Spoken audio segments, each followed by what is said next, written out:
Good morning. Thank you for being here today. We're going to start with our land acknowledgement. Abenaki, we recognize that CVUUS gathers on land seized from the Western Abenaki people by European colonizers. We respect the Abenaki's spiritual relationship to the land and waters of the Champlain Valley.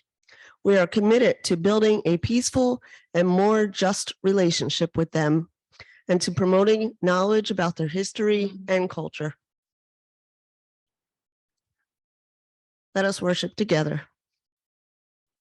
First, I want to say thank you to everybody who's helped put this service together, Barnaby, Margie, Becky, and everybody else involved.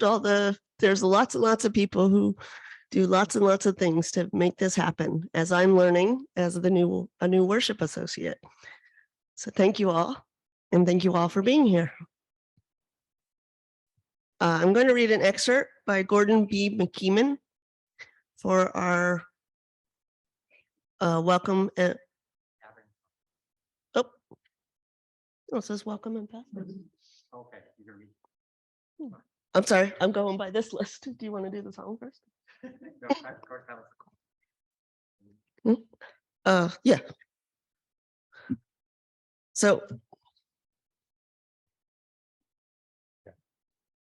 Yeah, but it says welcome. Oh, sorry. I'm reading the order of service a little differently. It really is her first time. It really is. just to make it really well known. So I'm going to do Pathways to Connection. Sorry. I know. Thank you all for putting up with me. I want to point out that the Mexican consulate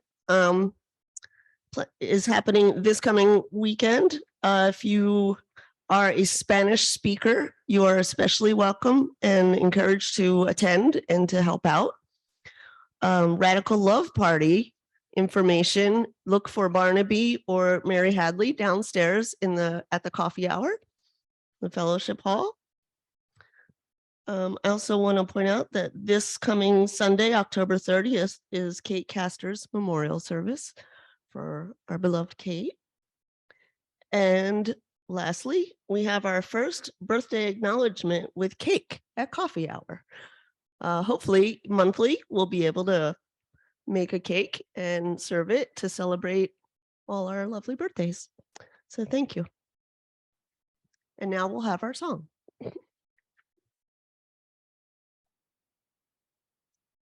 Hi, everybody. Just a quick word about the song. We haven't done this one in a while. It's number 1003 in the Teal hymnal, and it's a round. And just to make sure everybody knows all the parts of the round so you can jump around and sing whatever you want to do, we're going to go through it, and I'll teach you all 4 parts, and the choir will help you out.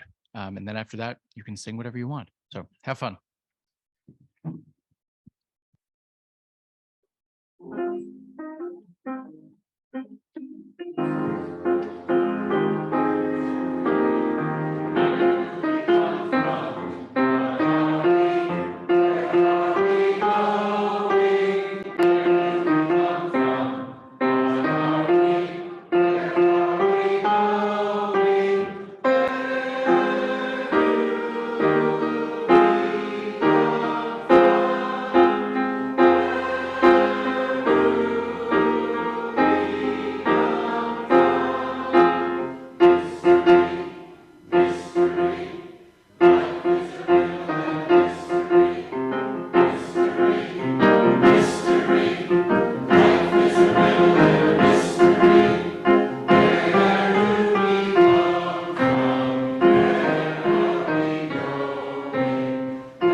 Okay, now we'll have an excerpt from Gordon B. McKeeman as our call to worship.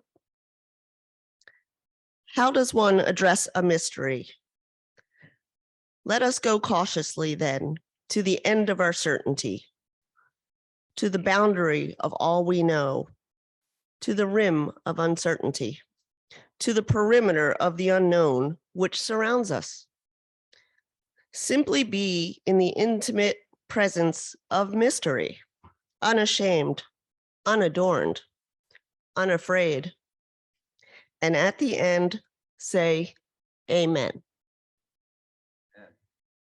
Poppy and a friend will be doing the chalice lighting and the time for all ages.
That's nice.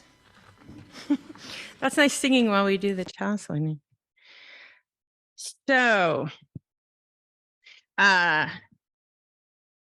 religion is something that we often use to try to understand big questions in life.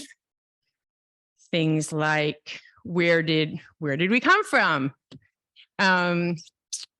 And what happens after we die? And do we have a purpose? And all kinds of things like that. So the book that I'm doing today uses science to answer one of those questions, the question of where do we come from? But I have to say, it really feels pretty crazy and magical, and to me, like you're hearing a fairy tale. You can see what you think when you hear the science of where we came from. It just is incredible. So to me, it feels very spiritual in its mystery and scientific information. So this is The Stuff of Stars by Marion Dane Bauer. In the dark, in the dark, in the deep, deep dark, a speck floated, invisible as thought, weighty as God. There was yet no time, there was yet no space, no up, no down, no edge, no center. No earth with soaring hawks, scuttling beetles, trees reaching for the sky. There was no sky. No you, no me, only the speck, waiting, waiting.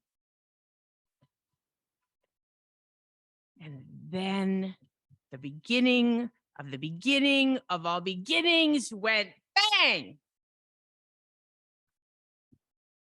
And in a trillionth of a second, our universe was born. A cloud of gas unfolded, unfurled, zigged, zagged, stretched, collided, expanded, expanded, expanded, bits bumped, gathered, fused. And throughout the cosmos, stars caught fire. Trillions of stars, but still no planets to attend those stars. And if no planets, then no oceans, no mountains, no hippopotami, no violets blooming in a shady wood, no crickets singing to the night, no day, no night. The stars burned and burned. They burned so long and so hot that some of them exploded, flinging stardust everywhere. And the ash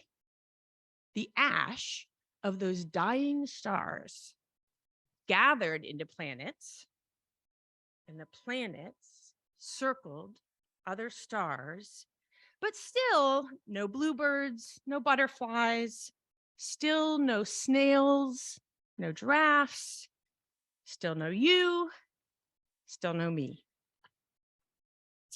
The planets closest to their star stayed very hot.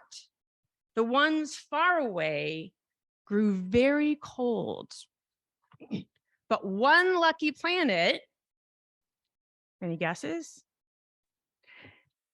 Yeah, exactly, Earth. A fragile blue ball we call Earth was neither too far nor too near.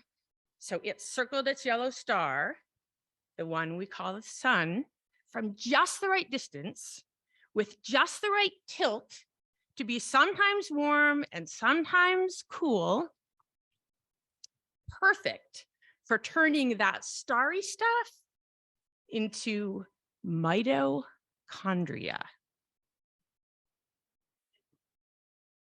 Jellyfish, spiders, into ferns and sharks and daisies and galloping horses. Again and again, stardust gave birth to stardust.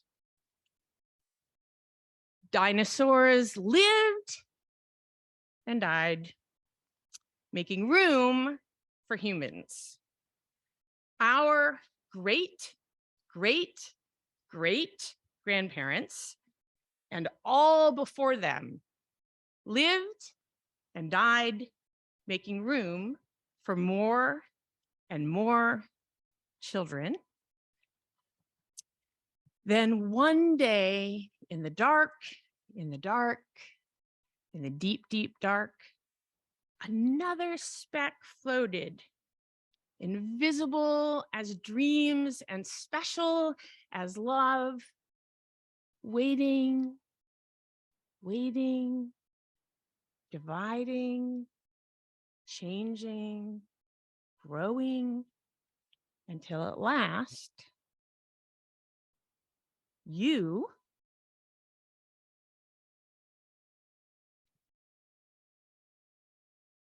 burst into the world. You took a big breath of the same air once breathed by woolly mammoths. You cried tears that were once salty seas. Your hair was once the carbon in a leaf.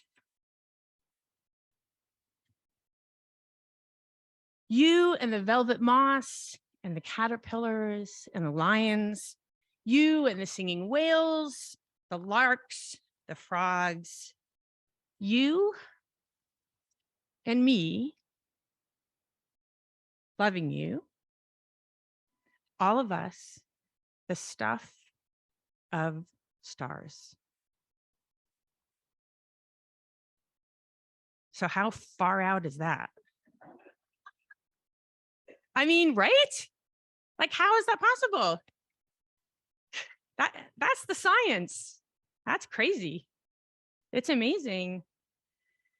So with that, I encourage anyone who is younger than 10 who is made out of old stardust to join me as we are sung out and go over to the Fen House to do mysterious things. All right, so kids, come on up. We'd like to come up here and go out that way.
Our offering is an opportunity for the congregation to share every Sunday with some group out there in the world that is doing things that exemplify our values.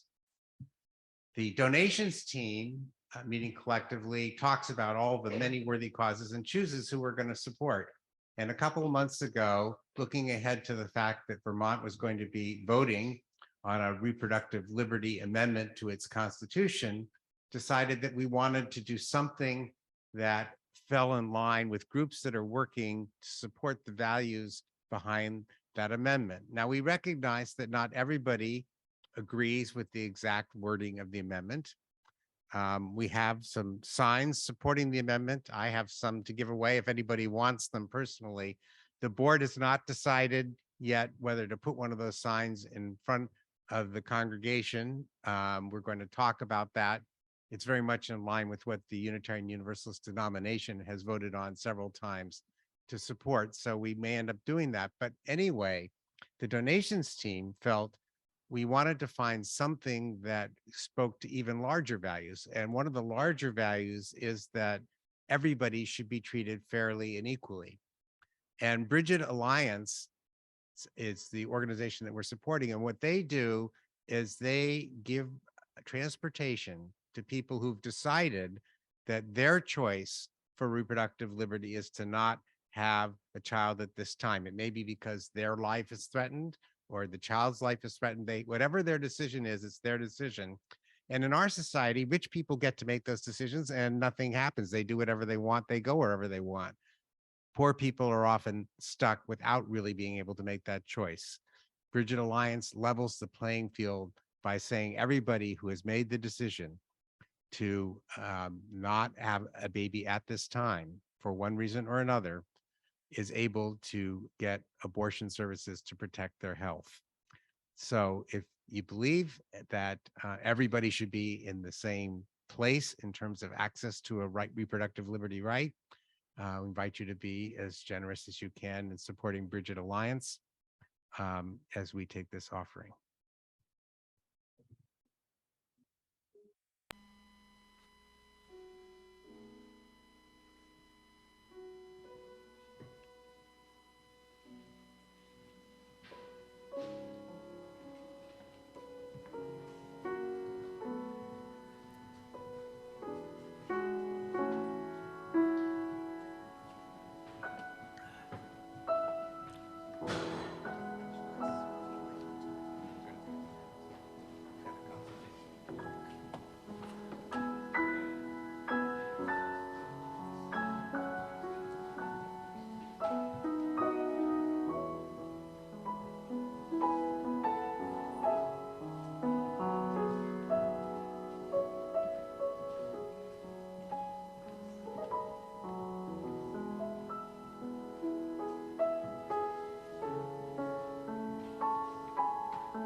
Thank you. We'll acknowledge receiving this offering by singing the words that are in your order of service from you I receive to you I give.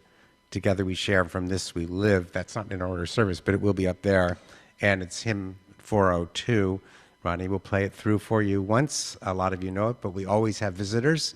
So we invite you to listen and join in singing the receiving of the offering.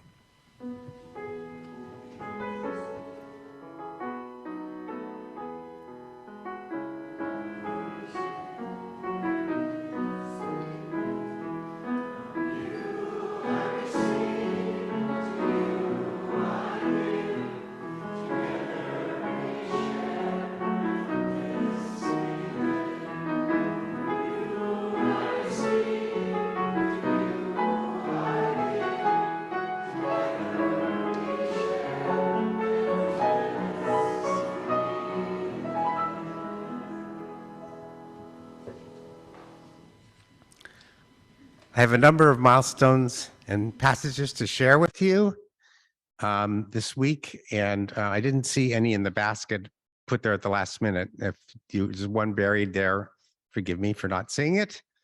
I want to start by acknowledging that last night, I and several other people from the congregation were there to see Francois Clemens, Dr. Francois Clemens, receive a community award from the Rutland chapter of the NAACP at its annual dinner.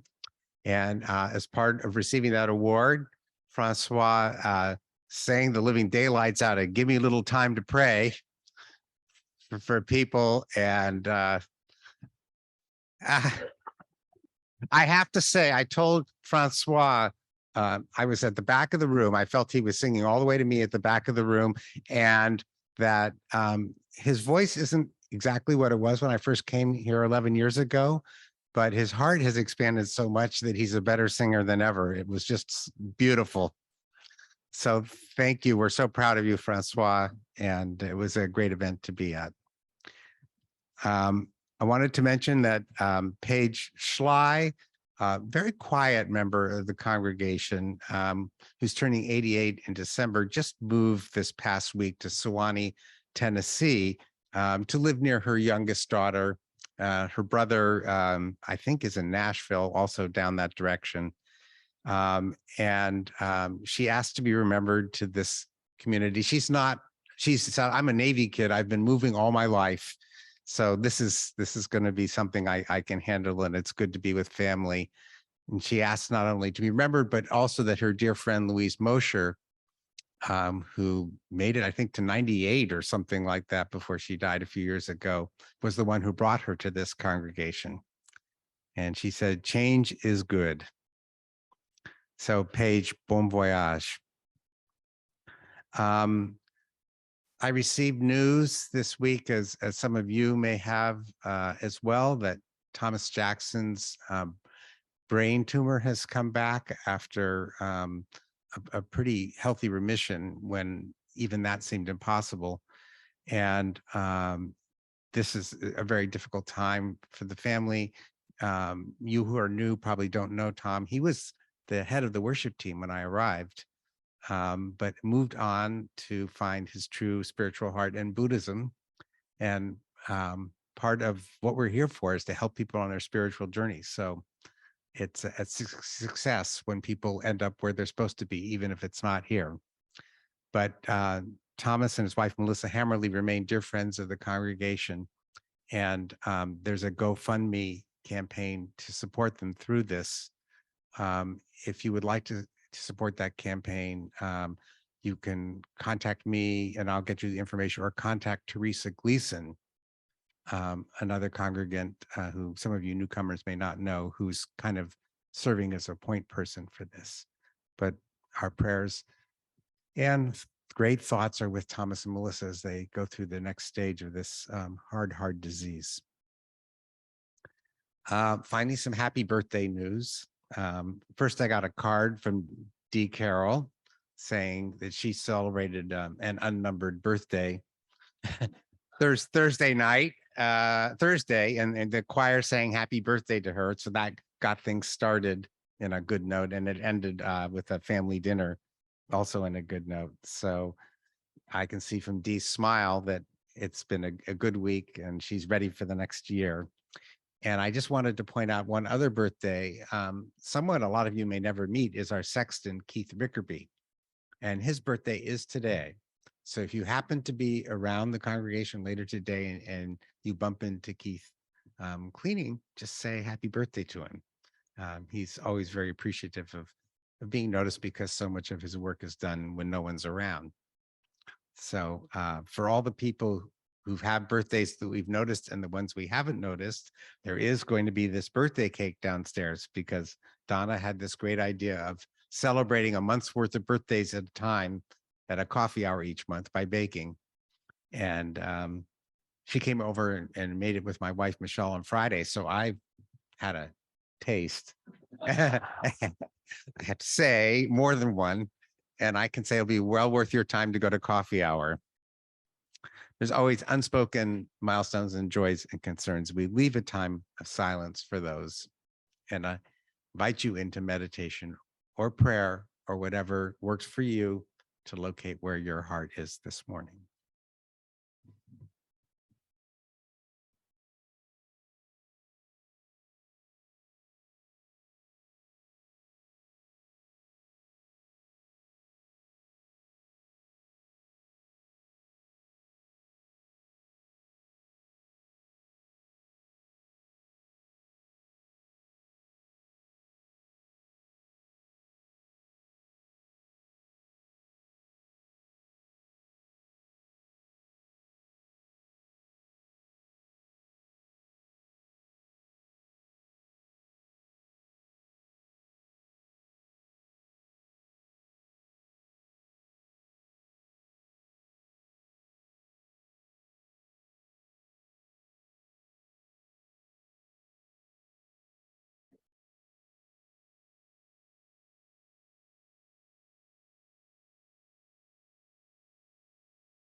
Sorry.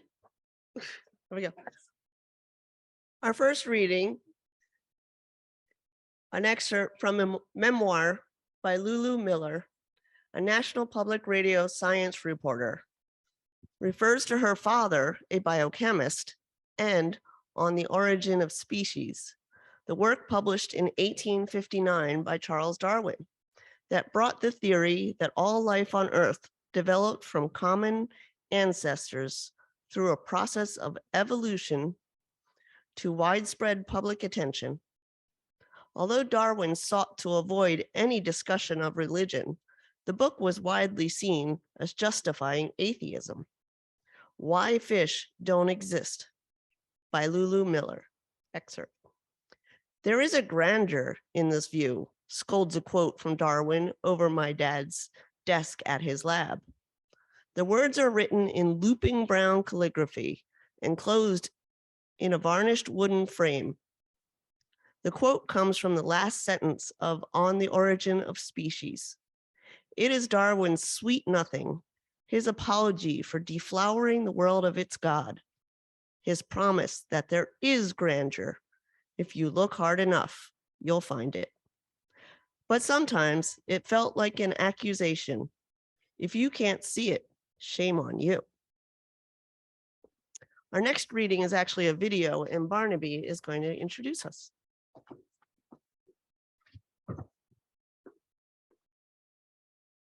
So 2017 was the 500th anniversary of Martin Luther nailing 95 theses on a doorway in Germany.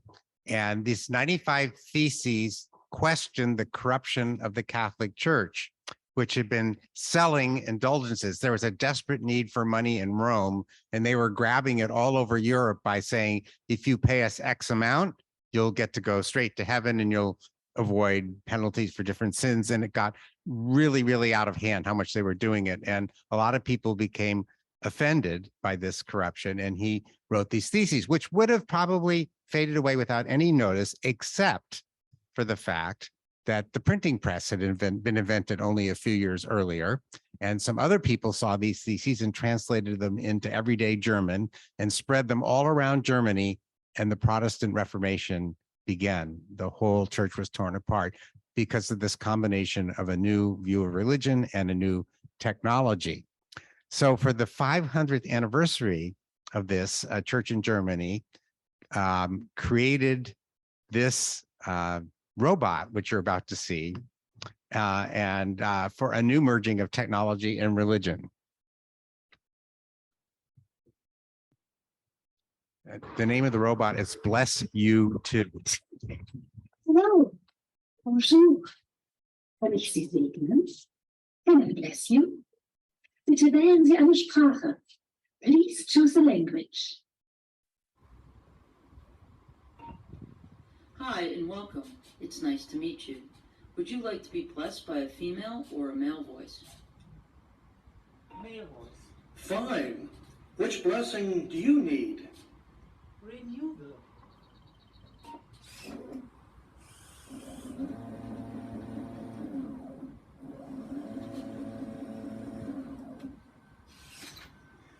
May the God of hope fill you with all joy and peace in believing, so that you may abound in hope by the power of the Holy Spirit.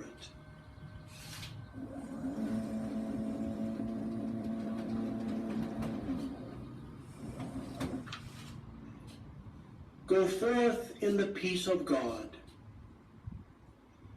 Would you like to print out your blessing?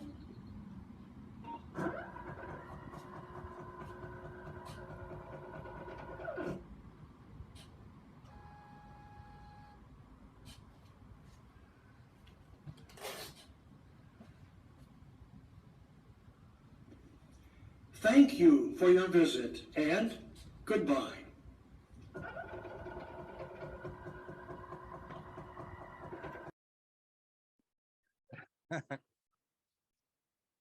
Well, ministers all over Europe felt safe. Job security. It's an interesting comment on the indulgences 500 years earlier that this is a repurposed cash machine. made into a robot, hence the handy drawer with the receipt. But I wanted to say that this subject of science and technology and religion and how they interface actually is going to be around 500 years from now. It's never going to go away. And it's something, as you use, I think we are particularly well placed to consider, since our religion is grounded in a rational, our attempt at a rational view of the world, which for most of us means that we take science and what we can learn from it very seriously as the starting point for our religious exploration. And while in some parts of the world, there's a lot of contradictions between religion and science, and they are viewed as at each other's throats, there's also a very strong tradition of how they work together. And in fact, for most of human history, they were the same. They were the same people doing both. And then there are other religions that view them as totally disconnected, Buddhism being one. So it's only in the Western world that this idea of religion and science being at odds really became an important one during the period of Enlightenment. And in fact, they're going to always be in close conversation. It was summed up very, very succinctly by a professor of philosophy who lived in a physics department at York University in the UK. He said, each has something to say about everything. And there's a good clue as to why Unitarians are interested. Something to say about everything, that sounds like us. But if you want a little more exploration of that idea, it comes right here in our own congregation from Richard Wilson, retired head of the physics department at Middlebury, and featured in this UUA document, Science and Religion, one of several scientists who were quoted. And Rich in this document says, I'm not going to read the whole thing, which is good because he told me there's a typo in part of it, but this isn't the part I was going to read. He said, some years ago, a colleague began attending my UU congregation. And after several weeks, he approached me at the end of service and said somewhat perplexedly, this isn't a religious society, it's a moral society. I asked him what religion was, and he mumbled something that included the word God. I said that to me, religion was about my relation to the universe, and that every UU service I ever attended was, in that sense, religion. A little bit later, he says, a somewhat cynical view of science and religion suggests that the more we uncover the secrets of the universe, the less wondrous the universe becomes, the less worthy of our admiration and worship. But the more science informs me about the universe and its workings, the more I feel awe, appreciation, and reverence. Consider, it's all made from a handful of quarks and a few other particles and some simple laws that govern their interactions. That sense of awe and reverence is enough. There's no need for a creator, a guide, or even a greater purpose. So Rich goes on to say some other things. And I thank you for getting me off to such a good start, Rich, because that last statement of there's no need for even a greater purpose leaves me saying, so what is this greater purpose that we spend the time thinking about? It must be a gift. If it's not something we need, it's just something for us to make our lives fuller. And that, in a nutshell, is what religion is to science. It's the gift that makes science more than just science. And together, they make an existence worth living in our perception as human beings. So I want to, people have been thinking about this for a long time, and I wanted to just share a few musings by different people before I get to the meat of what I want to say today. Artists have recognized this overlap for a long time.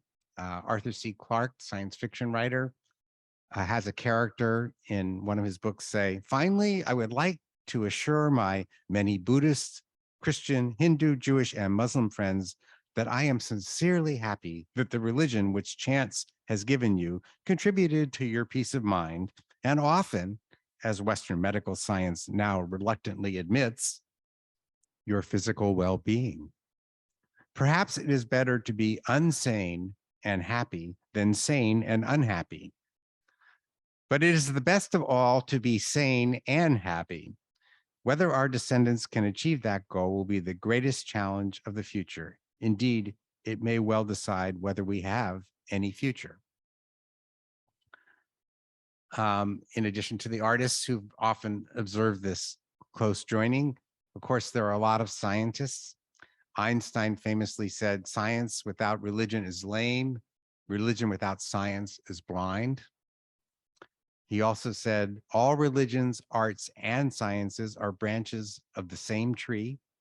All these aspirations are directed towards ennobling man's life." And he was speaking in a less gender conscious time, lifting it from the sphere of mere physical existence and leading the individual towards freedom. So science, the arts, and religion, all fundamental to freedom. Freeman Dyson, physicist, said, "I believe in the ancient covenant. It is true that we emerged in the universe by chance, but the idea of chance is itself only a cover for our ignorance.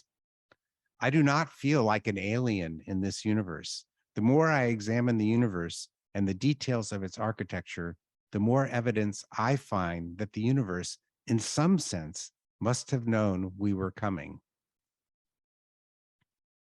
And finally, Frederick Hoyle, the iconoclastic astronomer who invented the term Big Bang, even though he didn't believe in that theory of how the universe was formed. He called himself an atheist. He was a pioneer in explaining what Poppy was talking about how all of the elements that make us came from stars exploding. He said, "I have always thought it curious that while most scientists claim to eschew religion, it actually dominates their thoughts more than it does the clergy." I don't know if that's true, but there's a lot of scientists that I know who actually do think about the relationship of their disciplines to religion. John Polkinghorne, who is a religious scientist, said what they have in common is that each should be defended as investigations of what is, the search for increasing verisimilitude in our understanding of reality. Verisimilitude, the actual connection between what is and what appears to be real. So I would be remiss in going on if I don't call you back to one of my favorite phrases many of you have heard over the years, that when we talk about reality, we should never forget Lily Tomlin's comment that reality is a tremendous source of stress for those in touch with it. So we speak of this understanding of reality as if it's our goal, but we know it's actually incredibly painful and sad at times and full of grief. And no wonder so much of our time spent together as a religious community is trying to understand how we cope with all of that and with the uneven distribution of it. Tom Morgan, the newest member of our worship team, made the point at our last worship meeting that he is really overwhelmed at times about how much grief and sadness there is for people that we don't see and how unevenly distributed it is in our society. And they hope that we would, never forget that when we come together and worship. So 10 minutes into his arrival on the team, Tom was already making a great contribution. And I think that that's very much related to this issue of why science and religion are both necessary for us to really find meaning in our lives. I can't go further without making a plea for our particular denomination and our connection with understanding this. Those of you who have hymnals, if you open up the hymnal, the very first thing you see after the title page and everything are the 7 principles. And if you look at those principles, you'll find that each one of them supposedly all the values of our religion maps beautifully to different questions of science. The first principle, the inherent worth and dignity of every person. Now, science doesn't really concern itself with ideas like worth and dignity, except perhaps in the social sciences. But the idea of what a person is a pretty interesting construct in science, and one that scientists look at from lots of different ways. And one of the reasons this principle is now being discussed as needing to be amended to every being, because we understand more and more that the unit of a person is not enough for us to be fully in touch with our world the way it is, that we are tied to all other beings, and indeed non-beings. The second principle goes right to this Einstein quote about science without religion is lame. Justice, equity, and compassion in human relations is something we support. But you have to tell science what you mean by those terms for it to say anything helpful about how they play out. This is what he means by science without religion is lame. Science won't even get to questions that are fundamental to what makes us happy and what makes us feel the world is fair, unless you spend a lot of time defining it for science and give it something specific to investigate. So we could go on, and I would just point out one of the other principles, which is the fourth principle, calling us to affirm and promote a responsible search for truth and meaning. And to me, that shows the absolute overlap of science and religion. We can't affirm and promote that principle without doing both, and doing both better. So I will close this little quick tour through our principles and why I think if you want to be a good you ought to be very, very interested in science as well as religion and the relationship between the two. Our seventh principle, often seen as our favorite principle since it was adopted, calls for respect for the interdependent web of all existence of which we are a part, the interdependent web principle. Now, we tend to have rosy feelings about this. Oh, we're all interdependent, we're all connected. Connected is a good thing. It doesn't say all the connections are good. It doesn't say all the connections are in harmony. It says you're just supposed to respect it. And that's almost in the old biblical sense of fearing it. It's, be careful with it, these connections. You could be hurt. And so science has a little bit of question about what we mean by respect. In our religion, we often see respect as a synonym for our salvation, of really understanding our connection to everything else. And that first quote in our readings from Lulu Miller's book, Why Fish Don't Exist, goes to that point. So Lulu Miller wrote this book at a time of great stress in her life. A lot of what she was trying to do just was going wrong. She felt she was making no progress in her life. And she was really struggling with the fact that her father was one of these people who just told her, power through, Lulu, just do it. He told her when she was 7 that she was an infinitesimal speck in the universe that didn't care about her. And probably the ants at her feet were more important because at least they were busy decomposing something. And so she struggled all her life. Well, where am I going to find meaning? And she came across this guy, David Starr Jordan, who his brother was killed in the Civil War, and he was struggling throughout his life with what to do to find meaning.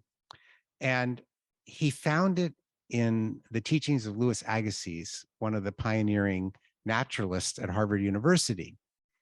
Agassiz did a lot to explain the ice ages and how they worked and everything. But Agassiz had an old and very dangerous view of religion, which was that there was a hierarchy of things in creation and human beings stood at the top.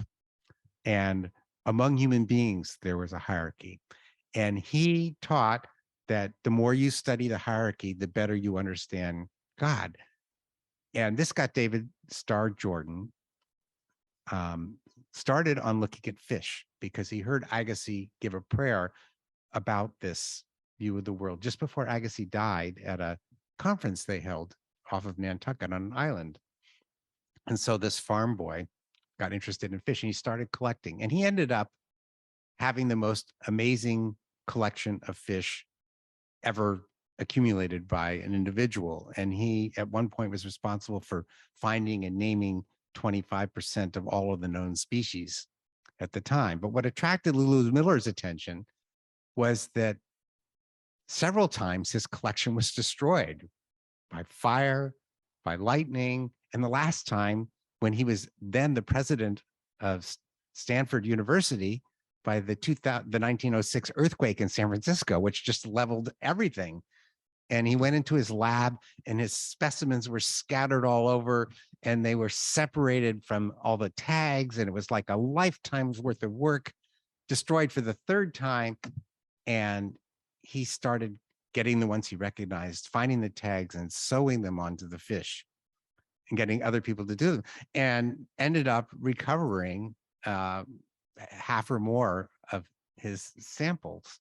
And Lulu Miller is saying to herself, what is it that lets some people get knocked down over and over and keep going towards something that they believe in? I want some of that in my life.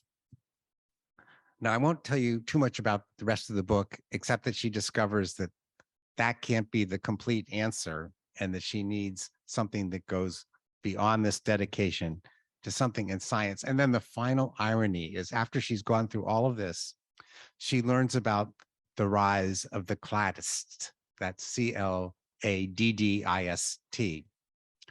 This is a group of biologists who started studying the tree of life. And they said,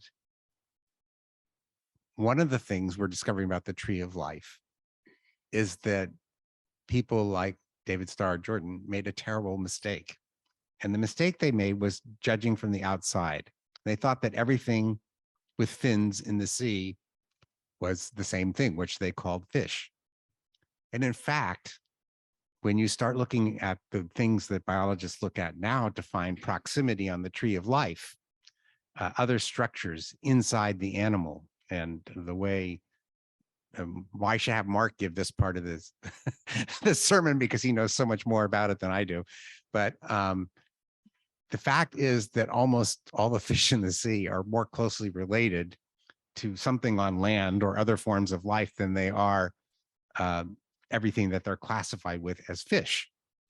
And so the whole category of fish is kind of a misleading, made up category that can be traced back to this maniacal need to rank things in order that came into the world of science from religion.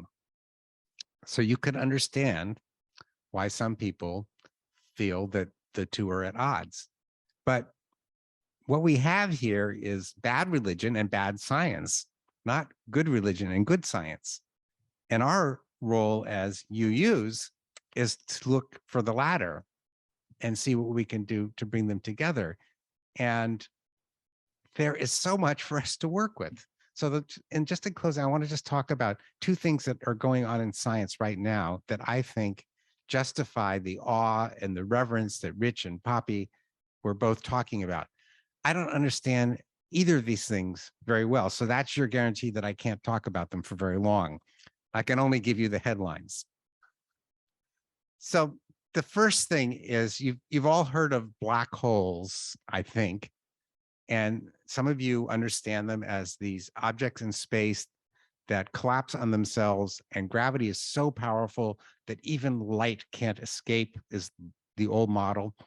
And people are not quite sure what to make of them, except that they know that the key to understanding more about the universe is understanding black holes.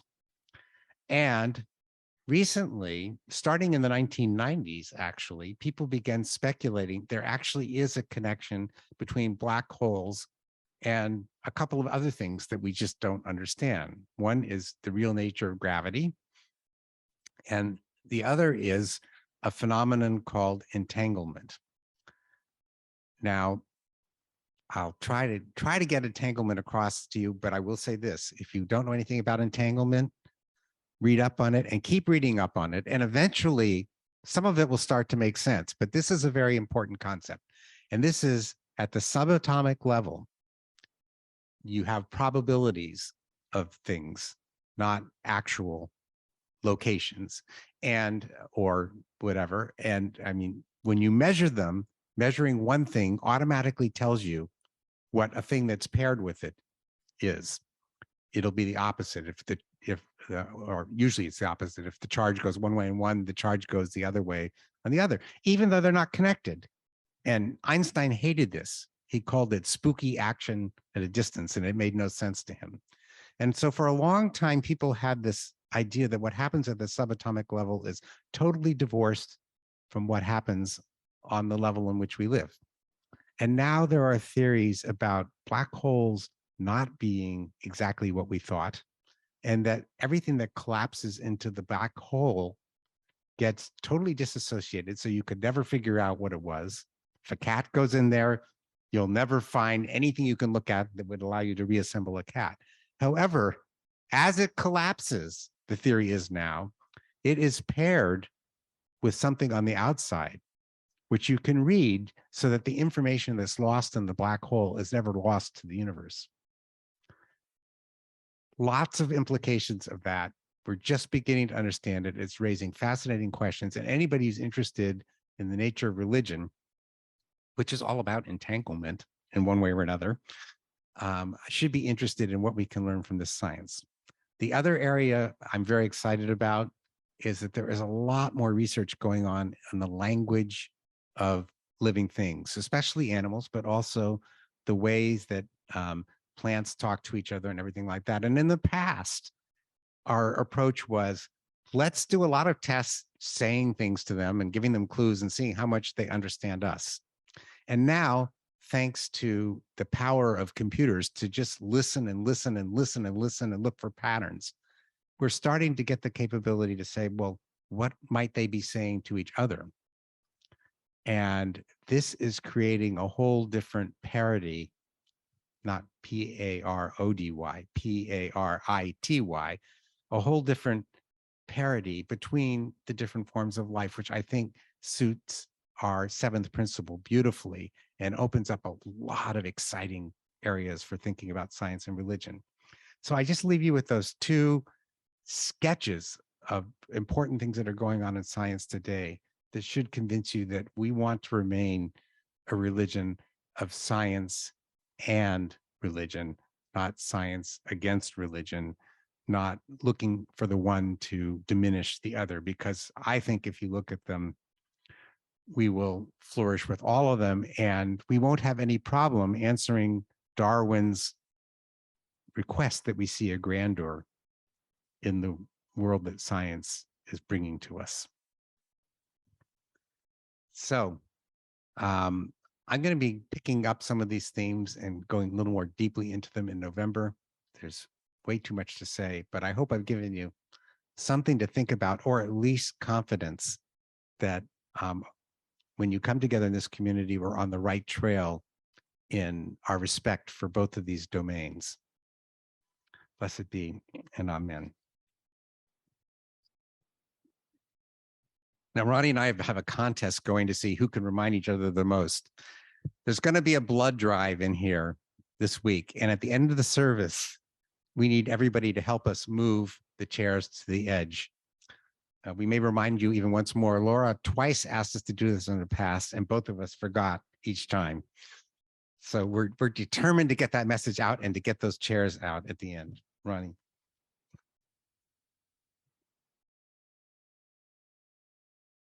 As the choir is coming up here, I'm just going to explain a little bit about this last song. So this, as you can see, is called Si Le Le. Those are the only words. This is a fun little song by Bobby McFerrin, who I imagine many of you might know. And these are vocables. They don't have meaning. They are just syllables upon which you vocalize, vocables. So it's just some fun. And there are a couple of different parts that you can sing. So we're going to teach you those parts now, and then we're just going to have a good time. Any questions? Okay. Oh, and be ready. There's going to be a quiet verse at some point, so just be ready for that.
One of the things religion teaches is there has to be time for fellowship and cake. And that time is now. See you downstairs.